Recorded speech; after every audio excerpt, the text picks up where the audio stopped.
Good morning everyone. आता नुकतंच जे आहे IBPS PO आणि SO चे रिझल्ट लागलेले आहे. त्याच्यात आपले बरेचसे विद्यार्थी पास झालेले आहे, तुम्हाला माहितच आहे जसं की.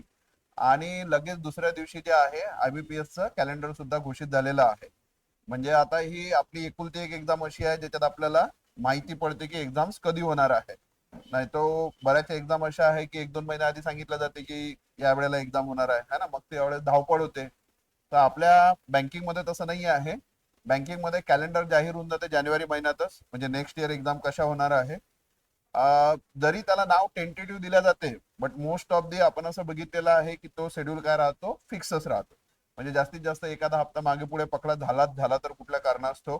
अदरवाईज म्हणजे कोरोनाच्या काळातही जो त्यांनी शेड्यूल दिलेला आहे त्याच वेळेला एक्झाम त्यांनी काय केलेले आहे, कंडक्ट केलेला आहे. म्हणजे आपण याला एकदम फायनलच डेट पकडू शकतो जवळपास. ठीक आहे. तो IBPS न कॅलेंडर जाहीर केलेला आहे, आपल्यासमोर डेट आहे त्याच्यात. तर आपण थोडस डेट्स बद्दल जाणून घेऊया.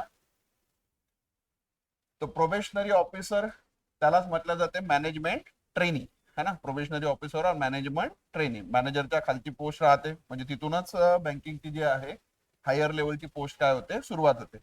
याचा जर आपण प्रिलिम्स एक्झाम बघतोय तर आपल्यासमोर डेट दिसत आहे 22 आणि 23 ऑगस्ट. 22 आणि 23 ऑगस्ट. म्हणजे हा ऑगस्ट महिन्याचा लास्ट सॅटर्डे संडे असायला पाहिजे. मोस्ट ऑफ दी सॅटर्डे संडेलाच एक्झाम होतात. 2 दिवसात एक्झाम आहे 2026. ठीक आहे. त्याच्यानंतर त्याचा जर मेन्स बघितला तर तो आहे 4 ऑक्टोबरला. म्हणजे ऑगस्टचा एंडिंग म्हणजे सप्टेंबर आणि ऑक्टोबर, समजा जास्तीत जास्त 30-40 दिवसाचा टायमिंग तुम्ही मेन्सच्या दरम्यान पकडू शकता.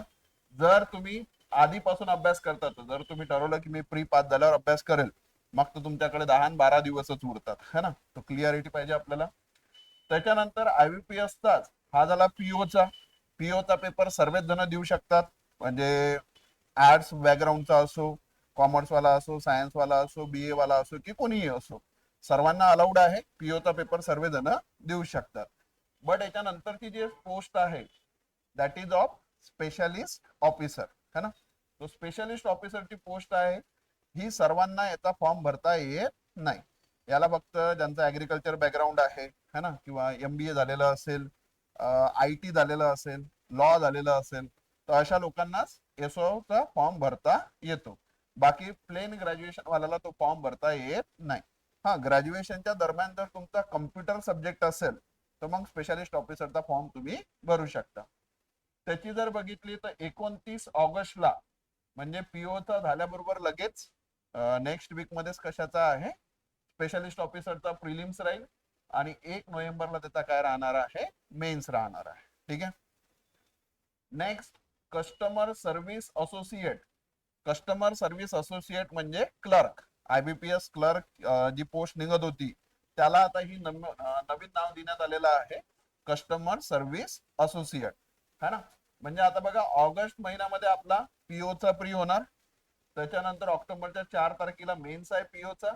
आणि लगेच जर आपण बघितलं तर ऑक्टोबरचा 4चा मेन्स होत नाही, तर अगदी एका हप्त्यानंतर काय आहे, क्लर्कचा प्री आहे, है ना. 10 आणि 11 ऑक्टोबर, है ना. आणि त्याचा जो मेन्स आहे तो आहे 27 डिसेंबरला. म्हणजे मेन्स साठी क्लर्कच्या आपल्यासाठी नाही की 40-45 दिवसाचा टायमिंग आपल्याला इथं दिसत आहे, म्हणजे जो की भरपूर टाइम आहे तसं बघितला तर, है ना. पण आता इथे काय करतात की प्रीचा रिझल्ट लेट लावतात. म्हणजे तिकडे मेन्स साठी टायमिंग काय होऊन जातो, कमी होऊन जातो. आणि मोस्ट ऑफ दी हाच जर सीझन बघितला तुम्ही, ऑगस्ट पासून तर ऑक्टोबर पर्यंतचा, या सीझन मध्ये जास्तीत जास्त सण असतात.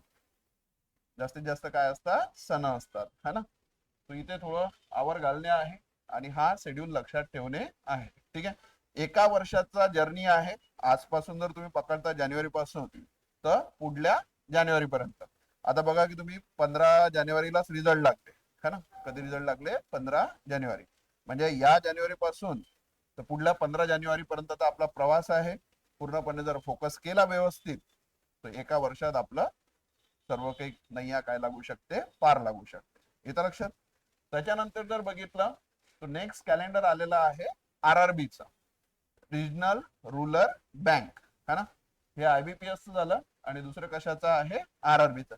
मे बी IBPSच्या आधी SBI होऊन जाईल. म्हणजे ऑगस्ट मध्ये काय आहे, आयबीपीएस आहे. तो जुलै मध्येच, ठीक आहे, काय येऊ शकते, एसबीआय पीओ आणि एसबीआय क्लर्क, जो त्यांनी यावर्षी पॅटर्न सांगितला आहे की सर्वात पहिले एसबीआयच्या एक्झाम होतील, मग आयबीपीएसच्या आणि मग आरआरबीच्या. आधी याच्या उलट व्हायचं, पहिले आरआरबीच्या व्हायच्या, मग आयबीपीएसच्या आणि मग एसबीआयच्या. आता पूर्णपणे उलट केलेलं आहे. त्याच्या मागचं कारण मी आधी तुम्हाला सांगितलं होतं की आधी जर आरआरबी घेतला तर एक जण आरआरबी मध्ये सिलेक्ट झाला, आयबीपीएस मध्ये सिलेक्ट झाला आणि एसबीआय मध्ये सिलेक्ट झाला, तो इकडच्या जागा खराब करत नेते, पोरांचंही नुकसान होतं आणि बँकेचंही काय होतं, नुकसान होतं. तर मग सर्वात चांगली पोस्ट मानल्या गेलेली बँकिंग मध्ये एसबीआयची. मग एखाद्याचं एसबीआय मध्ये सिलेक्शन झालं तर तो समोर जाणारच नाही, किंवा गेलाही तर तिकडे काय होणार नाही, जॉईन होणार नाही. म्हणजे एखादा जर वेटिंग लिस्ट मध्ये असेल तर त्याची म्हणजे तो काय करू शकतो, वॅकन्सी फिल करू शकतो. त्याला जास्त वेळ वाट पाहावी लागणार नाही, याच्याने हे केलेलं आहे. ठीक आहे. तर नेक्स्ट कॅलेंडर आहे आपला आरआरबीचं. आरआरबी मध्ये जर बघितलं आपण तर त्याच्यात स्केल 1 ऑफिसर है ना, तर त्याची जी एक्झाम आहे ते आहे 21 आणि 22 नोव्हेंबरला, है ना. त्याचा मेन्स आहे 20 डिसेंबरला. 21-22 नोव्हेंबरला प्रिलिम्स आणि 20 डिसेंबरला काय आहे, मेन्स. ठीक आहे.